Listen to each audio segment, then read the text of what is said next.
Year 2015 एक भले व्यक्ति को भूख लगती है तो वो सोचता है पिज्जा ऑर्डर करते हैं। अब डोमिनोज से अच्छा क्या होगा पिज्जा ऑर्डर करने के लिए? तो वो उठाता है अपने मोबाइल को और फिर वो पिज्जा ऑर्डर करना स्टार्ट कर देता है। अब जैसे वो पिज्जा ऑर्डर करता है उससे पिज्जा ऑर्डर होता नहीं है किसी तरीके से।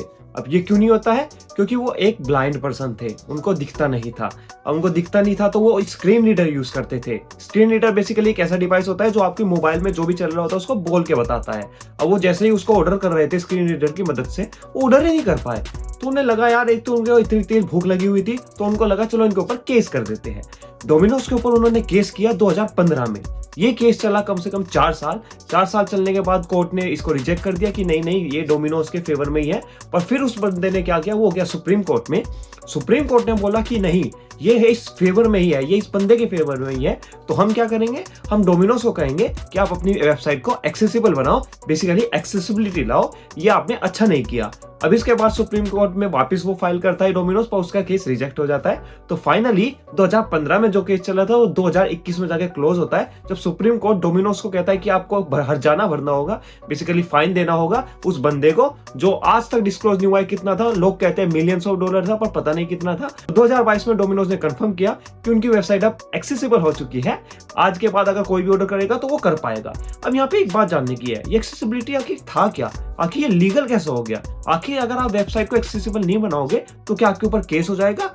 ये थी यूएसए की बात। पर इंडिया की बात क्या है? इंडिया में भी क्या केस हो जाता है? तो आज इस वीडियो में हम पूरी डिटेल में जानने वाले हैं इसी एक्सेसिबिलिटी के पार्ट को। वेब एक्सेसिबिलिटी क्या होता है, उसके बेसिक्स क्या होते हैं, कैसे फ्रंट एंड में आप कर सकते हो वेब को एक्सेसिबल, मतलब आप वेबसाइट को कैसे एक्सेसिबल बना सकते हो, वो मैंने ऑलरेडी एक वीडियो बना रखी है, उसको आप यहाँ पे जाके देख सकते हैं। वो पहला पार्ट था, ये आज की वीडियो दूसरा पार्ट होने वाला है। वेब एक्सेसिबिलिटी होता क्या है उसके लिए मैंने पहले ऑलरेडी एक वीडियो बना रखी है पार्ट 1, वो यहाँ पे जाके देख लीजिएगा। उसमें मैंने आपको कोडिंग की मदद से बताया कि कैसे आप एक्सेसिबिलिटी को अचीव कर सकते हो।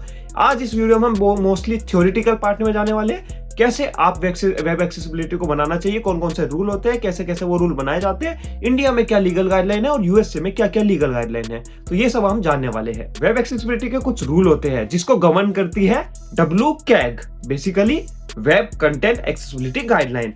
ये एक ऐसी गाइडलाइन होती है, इसमें काफी सारी गाइडलाइंस होती है जिसकी मदद से आप वेबसाइट को एक्सेसिबल बना सकते हो। हम इसके बारे में पूरी डिटेल में बात करने वाले हैं, ठीक है। इसको जो बनाती है, मतलब इन रूल को जो बनाती है वो बनाती है WWW, जो हमारी ऑर्गेनाइजेशन है WWW। अब देखिए, रूल बनाने के लिए कुछ प्रिंसिपल होते हैं, हर चीज के कुछ प्रिंसिपल होते हैं। जैसे फिजिक्स में जब भी हम कुछ यूज करते हैं, न्यूटन के हम लॉज थे उनको हम यूज करते हैं, ऐसी एक्सेसिबिलिटी में कुछ हमारे प्रिंसिपल होते हैं कि 4 प्रिंसिपल है बेसिकली। इन 4 प्रिंसिपल की मदद से हम देखेंगे कौन सी वेबसाइट को एक्सेसिबल बनाना है और किस किस रूल से बनाना है। तो देखिए 4 प्रिंसिपल होते हैं POUR, बेसिकली POUR। ये क्या कहता है? पहला कहता है वेबसाइट परसीवेबल होनी चाहिए। परसीवेबल का क्या मतलब है? मतलब कंटेंट दिखना चाहिए यूजर को, मतलब अगर यूजर आया है वेबसाइट पे उसको कंटेंट दिखना चाहिए, इतना होता है, मतलब वो एक्सेसिबल है अगर उसका P पार्ट ये पूरा हो गया। दूसरा क्या होता है? O होता है ऑपरेबल होनी चाहिए। ऑपरेबल का क्या मतलब है? वो माउस से उसको यूज कर रहे हैं, वो कीबोर्ड से उसको यूज करते हैं, बस मतलब बेसिकली वो कंटेंट को देख सके, मतलब बहुत ज्यादा कंटेंट है तो उसको नीचे वाला कंटेंट भी दिख जाए, इतना ही है बेसिकली, मतलब उसको वो चला सके। तीसरा क्या आता है? तीसरा आता है अंडरस्टैंडेबल। अब मान लेते हैं आपने 2 इनपुट बॉक्स दे दिए, उस दोनों इनपुट बॉक्स में कोई लिखा ही नहीं और नीचे सबमिट बटन दे दिया। अब यूजर को क्या पता चलेगा कि ये दोनों है क्या? तो आपको बताना पड़ेगा यूजर को कि ये देखो, ये यूजर नेम का है, ये पासवर्ड का है। तो मतलब अंडरस्टैंड भी होना चाहिए उस कंटेंट का, मतलब अंडरस्टैंडेबल कंटेंट होना चाहिए। ऐसा नहीं आपने कुछ भी भर दिया और वहां पे उसको कुछ समझ में ही नहीं आ रहा है। वो आता है रोबस्ट, जिसकी वजह से डोमिनोज पे केस हुआ था। उन्होंने क्या किया, वेबसाइट उनके लिए बना दी जो देख सकते हैं, जो सुन सकते हैं, इन सब के लिए। पर जो देख नहीं सकते, जो सुन नहीं सकते, उनके लिए भी तो बनानी चाहिए। वो भी तो यहाँ पे यूज करेंगे इसको। सब एक समान होने चाहिए, मतलब बेसिकली इसका फंडा यही है, सबको एक तरीके से ट्रीट करो। ये बात नहीं है कि आप किसी के लिए अलग बना रहे हो, किसी के लिए अलग बना रहे हो। सो बेसिकली वेब एक्सेसिबिलिटी का फंडा यही है। तो ये जो मैंने आपको पोर बताई है POUR, इनको याद रखिएगा, क्योंकि अब मैं जो समझाने वाला हूं, अभी स्क्रीन पे चलेंगे, वहां पे मैं आपको समझाऊंगा, वहां पे आपको पता चलेगा कि ये कहां पे यूज हुआ है, कहां पे इसको यूज किया गया है। तो हम आ चुके हैं अपनी कंप्यूटर स्क्रीन पे। यहाँ पे हमें दिख रहा है W3C, बेसिकली वेब और C की फुल फॉर्म क्या होती है मैं भूल गया, कॉन्सेंट्रम करके कुछ ऐसी कुछ होती है, ठीक है। तो उसको छोड़ते हैं, अभी आते हैं WCAG 2 पे। बेसिकली ऐसी गाइडलाइन जिससे आपको पता चलेगा आपको वेबसाइट एक्सेसिबल कैसे बनानी है। ये होती है सारी गाइडलाइन।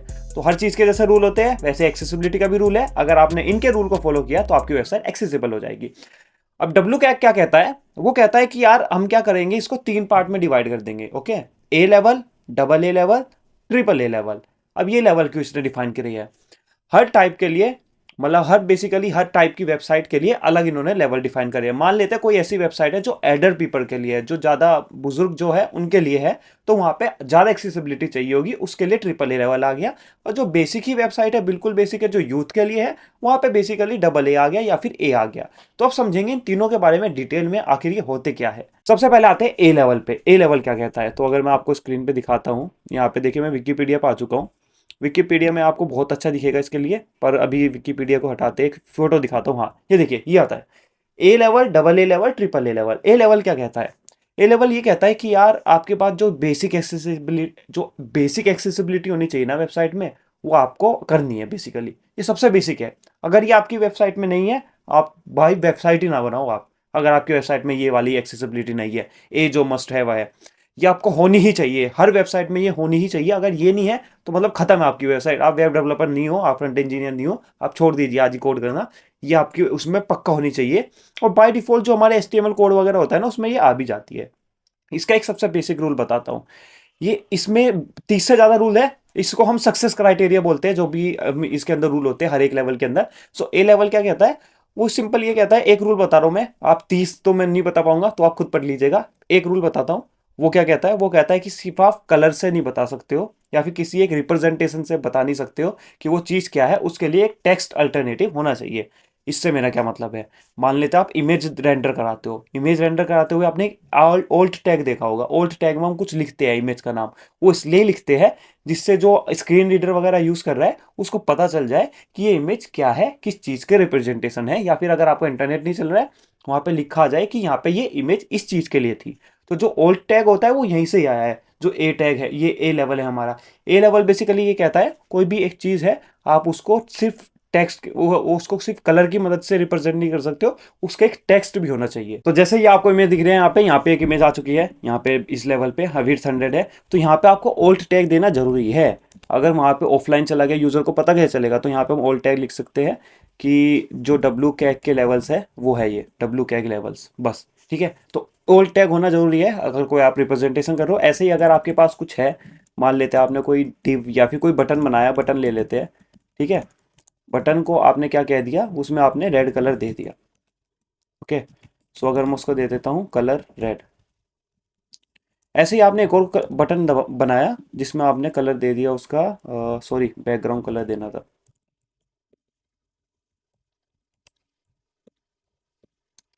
ये क्या कर रहा हूँ मैं,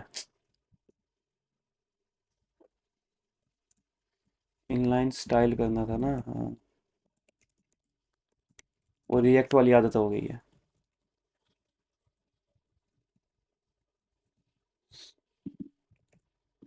ठीक है, तो जैसे आप यहाँ पे देख रहे हो, मैंने दो बटन बनाए हैं, एक का कलर है रेड, एक का कलर है ब्लू। तो ये कहता है कि आपको सिर्फ कलर से रिप्रेजेंटेशन नहीं करनी है, आपको उसका टेक्स्ट भी देना है। तो यहाँ पे हमेशा टेक्स्ट भी होना चाहिए। अब यूजर को क्या पता चलेगा कि यहाँ पे रेड का क्या मतलब है, ब्लू का क्या मतलब है, तो सही है ना, बेसिक लेवल ऑफ एक्सेसिबिलिटी। तो मान लेते हैं इसका मतलब है खतरा, और इसका मतलब है पानी। तो ऐसा आपको बताना होगा, हर एक चीज का टेक्स्ट भी होना चाहिए, सिर्फ कलर या इमेज से आप रिप्रेजेंट नहीं कर सकते हो। ये बेसिक लेवल है, बाकी जो 30 क्राइटेरिया है वो आप पढ़ सकते हो खुद से। अब सेकंड आता है double A level. Double A level क्या कहता है, वो कहता है देखो ए लेवल तो हो गया आपका, वो तो आपको में होना ही चाहिए, प्लस एक और नया लेवल आ गया डबल ए। मतलब डबल ए में कुछ खुद के भी सक्सेस क्राइटेरिया है, और जो 30 क्राइटेरिया थे ए लेवल के वो तो इसके अंदर है ही।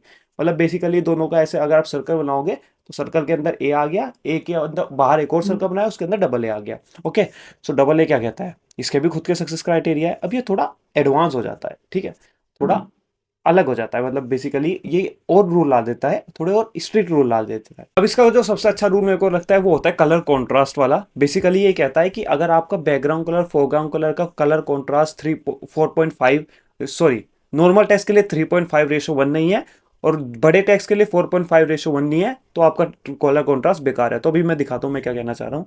देखिए, तो अगर मैं यहाँ पे बटन का कलर मैंने देखो रेड कर दिया, ओके, बैकग्राउंड कलर, और मैं फोरग्राउंड कलर करता हूँ इसका कलर रेड। ओके, और इसका भी कलर कर देता हूँ रेड। ठीक है, अब देखिए इसमें क्या था, हमने ए लेवल तो देखो कंप्लीट कर दिया है, सॉरी इसमें ब्लू करना था।